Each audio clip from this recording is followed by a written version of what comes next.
We want to go to Mark Zandi for more of a reaction to this, chief economist with Moody's Analytics. And Mark, you were expecting 750,000 jobs to be added during the month, 5.9% unemployment rate, an increase in labor force participation. What do you think of the report that we just got out? It was a good report, solid. The job gain was very strong across the board. It goes, to the reopening of the economy as the pandemic winds down, the labor market is revving up here. So leisure, hospitality, retail, education, these are all sectors that got nailed during the pandemic and the shutdowns, and they're just coming back to life. So, but it's a good number, very good number. It suggests that the economic recovery is on track, and if everything sticks to script, we'll be back pretty close to full employment by the end of next year. Mark, the wage inflation that we saw in the month and what appears to be the prior 2 months, does that stoke the hawks inside the Federal Reserve?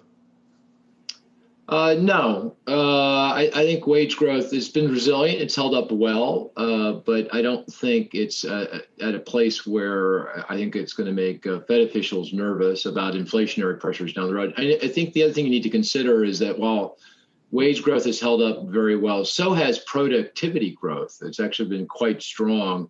And so when you consider wages and productivity, the net of all of that is, a pretty good picture.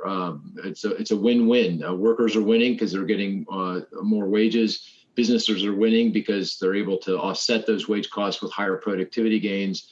And it's good for the macro economy because it means that inflationary pressures aren't developing, at least not in a way that's going to be a problem down the road. So, no, I think they'll take some solace in this. I should point out that you've got to take these wage numbers with some grain of salt because they're affected by the mix of jobs in occupations that are being created or lost during the particular month. So they're harder to read, and I wouldn't read too much into them. But broadly speaking, I think they fit a pretty good script for the economy and for the outlook going forward.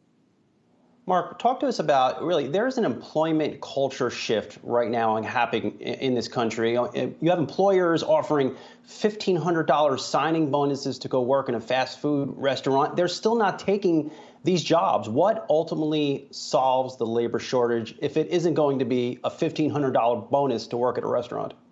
Time. It takes a few months. I think the economy has reopened here very rapidly. So employers put up the proverbial help wanted sign all at once. And it's just difficult to fill all those chairs within a few weeks or within a few months. And then people, they have to get things in order.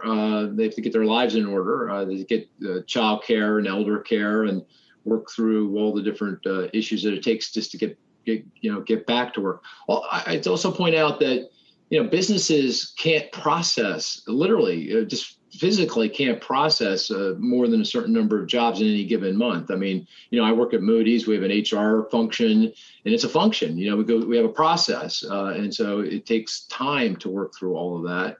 And we just can't fill all those seats all at once. In fact, an interesting factoid. If you look at job creation, other than last May when we were reopening and a lot of temporarily laid off and furloughed workers came back, other than that, you generally see no more than 1 million workers ever get hired, even on a non-seasonally adjusted basis. So there's just physical constraints to the ability of businesses to hire. So bottom line, I think just a few more months, September, October, November, I think these jobs people will come back in and take these open positions. Mark, more broadly speaking, do you think we're seeing this employment cultural shift here just in terms of what's available right now, what people want? And you're saying that it will take a couple of months to correct, but I guess how many changes or how do people adapt in order to correct this issue? Yeah, I'm sure there are some more fundamental changes going on here that people are reevaluating, more deeply what they want to do, and the balance between work and not work, and how they want to work. Work from anywhere. So there's I think a lot of people kind of thinking through their future employment. So that may be delaying things a bit. It may result in a different kind of labor force going forward, and different kind of arrangement between employer and employees. They're just going to have to work through, these things. But, having said that, my sense is that a few months pass, we get to the new school year, people kind of figure things out. They kind of find the job that they're, most interested in. They'll get back to work. So there'll be some fundamental shifts here, but I don't think we should overstate them.